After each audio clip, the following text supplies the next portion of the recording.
미국이 제조업 강국이 되기 위해서는 앞으로 휴머노이 로봇이 필수인 겁니다.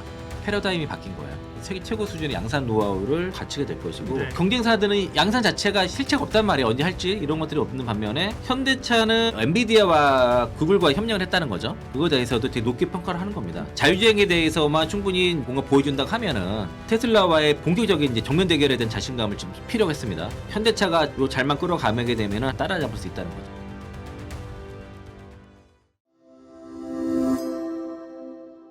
이민수의 경제 토크 IM증권 서울금융센터 이창한 영업이사님 모셨습니다. 현대차 이야기하겠습니다. 와, 뭐 사실은 현대차도 실적이 지금 막 좋아지고 EPS가 올라가는 건 아니지 않습니까? 네. 그런데 앞에 우리가 주제에서 이야기한 것처럼 이제 그 밸류나 그죠? 밸류에이션이 올라가면서 물론 저평가했었죠, 그죠? 저평가했는데 이제 밸류에이션이 올라가면서 주가가 강하게 올랐고 또 기대감도 있는 상황이고 저 정도 좀 오는 흐름들이고 또 로보틱스를 어떻게 볼 거냐, 현대차를 어떻게 보십니까, 이사님? 제가 이제 저도 그렇고 이용 인사님도 그렇고 이용 인사님이 현대차 6년 투자하셨거든요. 예. 그래서 이제 거기다 아이디어를 처음에 참 받았었는데 저희가 이제 작년 연말에 그 하반기에 한 11월 12월 달에 올해 증시가 상당히 쏠림이 심할 거다 보고 그래서 이제 그 삼성전자랑 SK하이닉스 쪽에를 집중 매집을 했었어요. 그러면서 같이 반드시 포트에 매집을 할 종목으로 현대차를 꼽았습니다. 이유가 이제 CES 전에 매집을 해야 된다라고 봐서 현대차를 집중적으로 매수를 했고 적중했네. CES 때 터진 그러니까 거죠. 그 전에는 도요타와의 밸류에이션을 비교를 했었어요. 네. 도요타가 PBR이 한 배인데 현대차는 네. 0.6배인데 이 차이를 왜 두느냐 네. 뭐부터 해서 도요타가 뭐 11배인데 그 현대차는 6배, 7배니까 그 밸류에이션이 걱정을 해도 주가가 올라갈 수 있다라고 봤는데 이게 테슬라랑 비교하는 거죠. 40만 원이 딱 넘어가는 순간 네. 달라지는 거예요, 상황이. 네. 그래서 그러니까 CES를 딱 보니 네. 이 아틀라스 로봇이 이게 세계 최고인 게 확인이 됐죠. 그러니까 현대차는 아틀라스 로봇을 가지고 실제 양산 라인에 투입할 수 있는 기술력을 보여줬는데, 게다가 그 백덤블링을 할 때 뭐 자세를 고쳐가는, 보통은 로봇들은요 하나의 시퀀스가 발생을 하면 실패를 했을 때는 그 다음으로 넘어가거든요. 내가 백덤블을 했으면 넘어져야 돼요. 그리고 다음 일어서는 동작으로 넘어가줘야 되는데 현대차는 보스턴 다이내믹스의 아틀라스는 올뉴 아틀라스예요. 완전히 바뀐 아틀라스란 말이에요. 백덤블을 하는 과정에서 내가 실패할 걸 예상하고 그 와중에 시퀀스를 바꿔서 동작을 다시 했다는 거죠. 그게 대단한 겁니다. 그게 그 하나의 덤블링이 실패한 게 엄청난 파장을 불러일으킨 거고, 그리고 테슬라가 뭐 계란 이렇게 뭐 집는 거라든가 배터리 이렇게 움직이기 이런 건요 20-30년에 이미 다 했던 것들이에요. 다 기본적으로 하는 거고, 그거는 지금은 대학교의 학부생들도 만듭니다. 그 정도는. 이제 그게 그래서 지금 아틀라스의 기술차가 확 나는 게 지금 느껴졌고, 그리고 그 테슬라가 보여준 것도 양산 라인에서 할 수 있는 것들은 아니에요. 그래서 지금 그 현대차 자체가 지금 그 밸류에이션 리레이팅 그 기업 가치 재평가 구간에 진입을 했는데, IM증권에서 얼마 전에 보고가 나온 거는 이 보스턴 다이내믹스의 사업이 구체적인 로드맵이 밝혀졌죠. 28년도에 상용화 3만 대 하겠다고 했고, 그러면서 이제 현대 모비스로부터 액추에서 공급을 받고, 뭐 현대 오토웨브로부터 소프트웨어 인프라를 공급받으면서 공급망 구축이 된 것도 확인이 됐고, 그러니까 이제 그 경쟁사들은 양산 자체가 실체가 없단 말이에요. 언제 할지 이런 것들이 없는 반면에 3년 내에 대규모 양산할 수 있는 기업이 현대차랑 테슬라라는 그런 분석 보고서 있는 것처럼 이 보스턴 다이내믹스에 대한 그 사업에 대해서 가치 평가를 지금 받고 있고, 이 지분 또 각자 지분도 있잖아요. 현대 글로비스, 그렇죠. 뭐 기아, 네. 정의선에 현대차 갖고 있는 이 지분에 대한 밸류에이션도 지금 정당화 돼야 될 거고, 그리고 이 그 엔비디아와 구글과 협력을 했다는 거죠. 그거에 대해서도 되게 높게 평가를 하는 겁니다. 특히 이제 자율주행 쪽에서 엔비디아와 협력을 한 것들, 특히 이제 그 알파마요와 그 E2E 기반의 그 자율주행 그 알고리즘을 가진 알파베오가 현대차의 그 개발 방향과 일치한다는 거고, 그리고 이런 것들이 같이 이제 구글 딥마인드랑 같이 알고리즘에 대한 고도화 연계가 된다 그러면은 여기에 대한 그 시너지가 날 거라고 보고 있고요. 그래서 이 자율주행에 대해서만 충분히 이제 뭔가 보여준다고 하면은 충분히 밸류에이션 리레이팅이 더 가능하다라고 보는 거고요. 올해 2분기에 그 페이스카 공개가 예정되어 있습니다. 여기서 이제 어떤 자율주행에 대한 기술력을 현재 그 현대차의 상황을 보여줄 것으로 기대를 하고 있는 상황이고 그래서 이제 향후에 이제 IM증권에서 저희 회사에 나온 리포트에서는 자율주행 및 그 휴머노이드 개발 성과에 따라서 여러 가지 할인율을 해소하면서 어떤 섬저처 특히 테슬라와의 격차를 좁혀 나갈 것으로 판단한다 그런 보고서가 나왔고 결국 밸류잖아요. 지금 그것 맞습니다. 때문에 오른 주가인지 어떻게 설명하고 얼마나 남아 있느냐. 네. 네. 뭐 간단하게 말씀드리면은 네. 저는 이제 그 현대차가 퍼가 지금 10배 정도 돼요. 10배, 11배 정도 수준인데 테슬라가 250배, 180배, 250배 정도 되고 PBR도 지금 이제 한 배 이제 올라왔는데 테슬라 뭐 25배 정도 되니까 그 정도 격차라는 건데요. 테슬라 이번에 CES에서 일론 머스크가 묻힌 건 처음입니다. 아틀라스가 다 씹어 먹어버렸기 때문에 그러니까 일론 머스크는 뭔가 아젠다를 던지고 기술에 이렇게 할 거라고 던졌는데 네. 현대차는 이걸 구현해 버렸잖아요. 그리고 이번에 그 아틀라스 같은 경우에는 예전에는 아틀라스 로봇이 다 그 URP 펌프로 기반이었는데 다 전기식 모터로 다 바꾼 게 정은선에 대한 지시에 의해서 완전한 다른 로봇이에요. 그래서 현대차는 차를 완전히 새로운 차를 만들 때 올유를 앞에 붙입니다. 더 뉴는 올유를 붙였고 올유 아틀라스잖아요. 완전한 새로운 로봇을 이번에 보여준 거고 현대차 자체를 해서 이번에 그 구매본부 내에 로보틱스실을 신설해서 양산체제 구축이 좀 들어갔고요. 구매본부 밑에 부품 구매실을 올해 1월 달부터 신설했습니다. 이 안에 또 로보틱스 그 SCM 전략팀과 부품 구매팀들이 있어가지고 이런 조직을 개편했고 여기서 이제 이 자체가 이제 공급망의 공급망 체계화를 지금 들어간 겁니다. 그러면서 비용 경쟁력도 확보하면서 휴머노이드 로봇의 제작 단가의 그 액추에이터가 60% 단가를 차지하고 있거든요. 이거를 다운시키는 건 앞으로 현대모비스가 해줘야 되고 이런 구매 실을 통해서 아마 또 계속 이제 부품 관리를 할 거예요. 굉장히 이 안에 뭐 액추에이터뿐만 아니라 MLCC, 뭐 센서 카메라 이런 것들을 다 조달을 체계화해서 단가를 낮추는 역할을 앞으로 할 거고 28년도에 그 현대차 조제 공장에서 그 아틀라스 로봇에 여기서 우선 도입을 되는 데 있어서 이 양산 계획의 핵심 그 부품 조달을 지금 구매 그 로보틱스실에서 앞으로 전담을 하게 될 겁니다. 그러면은 이제 아무래도 조달 방식을 또 전문화하면서 가격 경쟁을 높일 거로 기대를 하고 있고 자율주행 쪽에서는 이제 그 박민호 그 테슬라와 엔비디아를 거친 이분 박민호 그 AVP 본부장을 영입했죠. 포트닷컴 대표까지 이제 겸임을 하게 되는데 박민호 사장 체제가 출범하면서 현대차의 그 SDV 전략이 완전히 바뀌게 될 거고요. 그러니까 뭐 그 포티투다 뭐 그 문 닫았다는 이런 설도 있었거든요. 근데 연구인 50명 채용 최근에 한다라고 발표 봐서는 이런 이제 그 테슬라와의 본격적인 이제 정면 대결에 대한 자신감을 좀 필요로 했습니다. 그래서 이제 이 현대차 그룹의 어떤 강력한 제조 경쟁을 바탕으로 해서 그 엔비디아와의 협업을 통해서 일단은 테슬라와의 대항마를 선언을 했습니다. 그러면 근데 로봇 말씀 그러셨어요. 로봇 쪽에서는 그래도 현대차가 보스턴 다이나믹스라는 원래 보스턴 다이나믹스가 꽤 좋은 회사잖아요, 그죠? 네. 성과를 거기다가 얹어서 내고 있는데 사실은 자율주행 쪽은 여러 뭐 데이터라든지 그죠? 실제 주행 이게 쌓여야 되는 거잖아요. 네. 그런 점에서는 현대차가 좀 많이 밀려 있는 거 아니에요, 글로벌? 약간 다른데. 네. 그 지금 글로벌에서 자율주행 4 이상, 레벨 4 이상으로 가장 기술이 높은 거는 웨이모입니다. 웨이모 다음에 모셔널이에요. 근데 그 테슬라는 자율주행 4의 기술이 없어요. 아직까지는 뒤쳐져 있어요. 그쪽에 대한 마일리지가 뭐 웨이모가 1억 2천만 마일을 했다 그러면은 그 테슬라는 레벨 4 단계에서의 마일리지가 쌓인 게 거의 없습니다.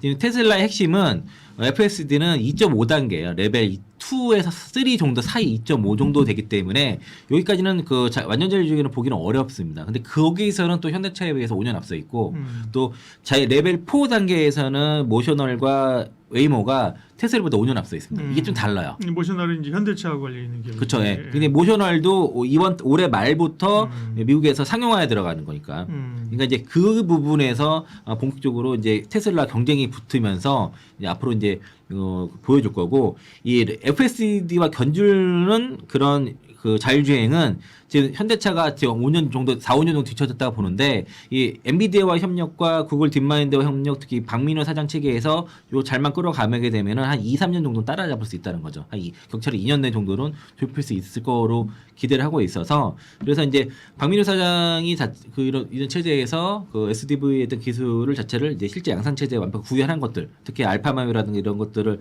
엔비디아 기술을 통해서 구현한다고 하면은 그러면은 이제 그 자체도 이제 결국에는 자율주행에 있는 기술이 로봇까지도 적용이 돼요. 그래서 이제 어떤 로봇이나 AI 부분까지도 일단 확장이 된다 그러면은 이제 테슬라 본격적으로 비교가 될 것으로 일단 기대를 하고 있고, 그리고 현대차의 그 로봇 전략이 좀 달라요. 그러니까 이제 28년도에 아틀라스가 3만 대 양산되기 전에는 그때 그 CES에 보였던 그 모베드 있지 않습니까? 네. 그 이동형 로봇 자율주행 플랫폼을 플랫폼. 네. 본격적으로 양산 판매가 되는 겁니다. 그 모베드 보면서 사람 물어보면 이게 뭐냐 물어보니까 플랫폼이라 얘기했었어요. 거기서. 그래서 거기서 지금 영업이 개시가 되고요. 올해 1분기부터 양산 들어가서 판매가 들어갑니다, 이게. 그래서 이제 그러면은 이제 SL 통해서 위탁 생산 체계를 구축을 한 상태고 3년간 10,000대에서 15,000대 정도 그 판매 목표를 하면서 매출을 한 1,500에서 2,000억 정도 기대를 하고 있고요.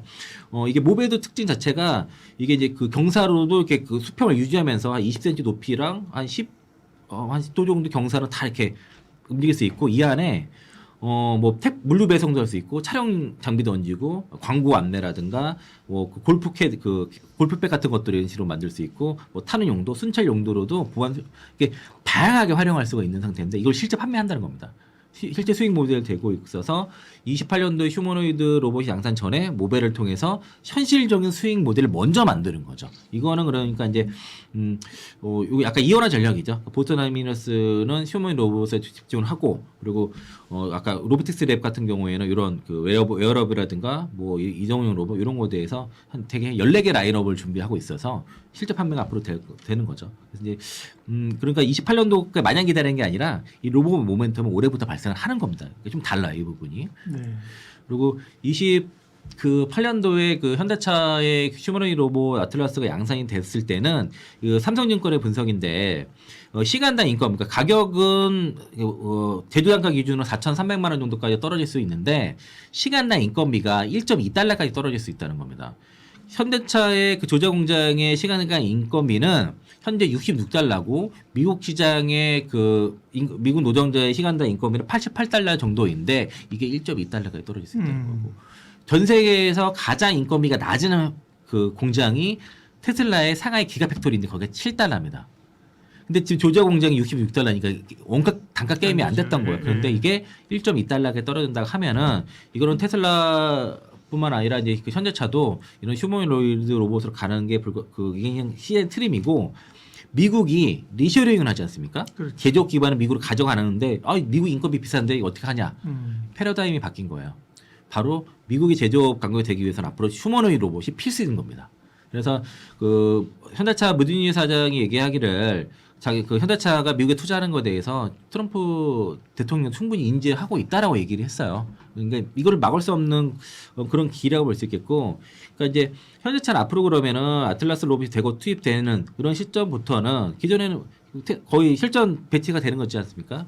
그렇게 됐을 때는 이제 피지컬 AI 플랫폼 기업으로 명시상부하게 부각이 될 수 있겠다. 그리고 조작 공장 자체가 현대차 메타플랜트 공장 자체가 앞으로는 이제 실전 생산 체계, 그러니까 실전 그 유연한 생산 체계와 그리고 휴머노이드 로봇을 실전 배치하는 이런 상황에서 전체 글로벌 생산망의 허브 역할을 앞으로 할 것이고요. 이게 이제 테슬라와의 차별점은 엔비디아라든가 구글 이런 글로벌 빅테크가 실시간으로 협업을 하면서 개방형 피지컬 AI 허브 역할을 앞으로 한다는 거죠. 이게 확장성이 굉장히 커요. 테슬라 독자 노선과 구글과 엔비디아와의 협력을 통해서 어떤 그 데이터 피지컬 AI 기반의 중심 역할을 앞으로 조제 공장이 한다는 거는 엄청난 일이라고 볼 수 있겠고, 그리고 미래를 이제 노조가 반발을 한다. 이거는 이제 당난거철이라고 말씀하시더라고요. 네, 국내에서는 또 그런 어려움이 있겠지만 미국 시장 도입하는데 어려움이 없겠죠, 그렇죠.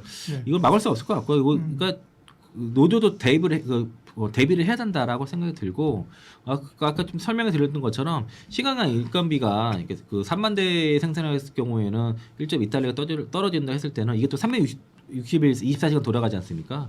그러면 여기에 대한 원가 절감부터 하게 되면은 그러면 현대차의 영업이익이 확 올라간단 말이에요. 그럼 그것 또한 밸류에이션이 상향이 되고, 외부 고객사라도 연 1조 원 이상의 29 정도 되면 1조 원 이상의 매출을 인식한다 하니까 이 아틀라스 로봇이 이제 상용화되고 외부 판매까지 됐을 때는 여기에 대한 밸류에이션이 상당히 클 거라고 볼 수 있겠고요. 네.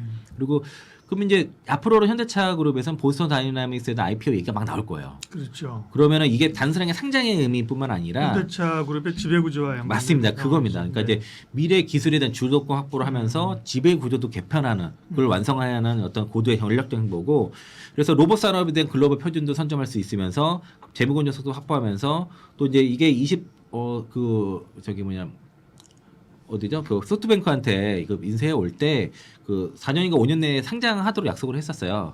그렇기 때문에 이제 상장이 돼야 되고 거기에 대한 풋옵션이 있기 때문에 여기에 대한 방어가 되면서 이 자금으로 정의선 회장의 지배구조 개편 자금도 마련이 된다는 거죠. 그래서 이제 대략 그 시장에서 뭐 하나투자증권에서 보스턴 다이나믹스 뭐 평가로 146조 뭐 이렇게 얘기했었고 KB에서도 128조, JP모건에서 122조인데 뭐 뉴스에 보면 30조 얘기도 있고 60조 얘기 막 그런데 최근에 나온 것들은 대체로 다 100조 이상 얘기를 하고 있습니다.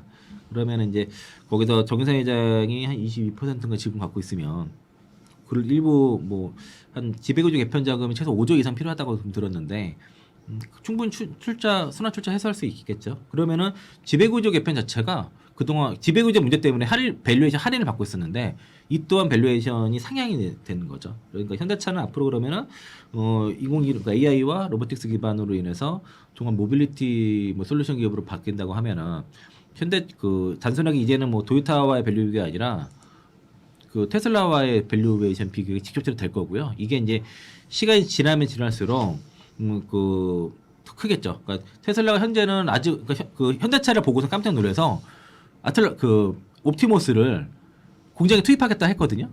이게 이제 현대차의 CES 내용을 보고서 그렇게 발표가 된 거예요. 근데 현재까지는 테슬라는 주로 이제 도로주행 데이터 중심이지만은 앞으로 현대차는 공장과 물류 건설 등 이런 광범위한 산업 데이터를 앞으로 보유하게 될 것이고 이렇게 그 데이터 보유한 것들은 그 로봇 그 교육센터를 통해서 이제 그 교육이 된 로봇이 새로 나온 로봇에 계속 교육하면 이게 계속 선순환되는 구조가 될 거고요.